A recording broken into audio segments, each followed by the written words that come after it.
బోనాల శుభాకాంక్షలు. ఈరోజు ఎంతో ప్రఖ్యాతిగాంచిన లాల్ దర్వాజా మహంకాళి అమ్మవారి ఈ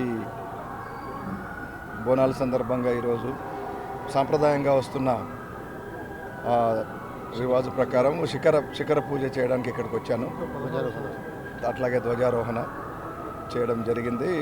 ఆలయ కమిటీ సభ్యులు, ఇక్కడున్న లోకల్స్, మా అధికారులు, అట్లాగే ఇతర శాఖల అధికారులు అందరితో కలిసి ఈ పూజలో ఇంతటి గొప్ప కార్యక్రమంలో పాల్గొన్నందుకు నాకు చాలా సంతోషంగా ఉంది, అదృష్టంగా భావిస్తున్నాను.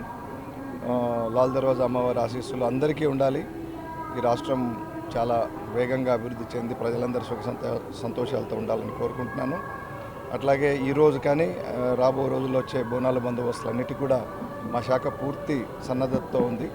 అన్ని ఏర్పాట్లు చేశాము. మేము దాదాపు 800 నుంచి 1000 మంది దాకా ఈ బందోబస్తుల్లో పాల్గొంటారు. 29th కూడా మనకు ఇక్కడ మీకు తెలుసు ఇక్కడ నుంచి జరిగే ప్రొసెషన్ ఏదైతే అంబారీ ప్రొసెషన్ ఉంటుందో దాంట్లో కూడా అందరం పూర్తి సన్నద్ధతో ఉన్నాము. ఇతర శాఖలతో కలిసి కోఆర్డినేట్ చేస్తూ ఇక్కడ భక్తులకు అన్ని సౌకర్యాలు కల్పించే విధంగా ఎటువంటి అసౌకర్యం లేకుండా చూస్తున్నాము. మరొకసారి అందరికీ బోనాలు శుభాకాంక్షలు. Thank you.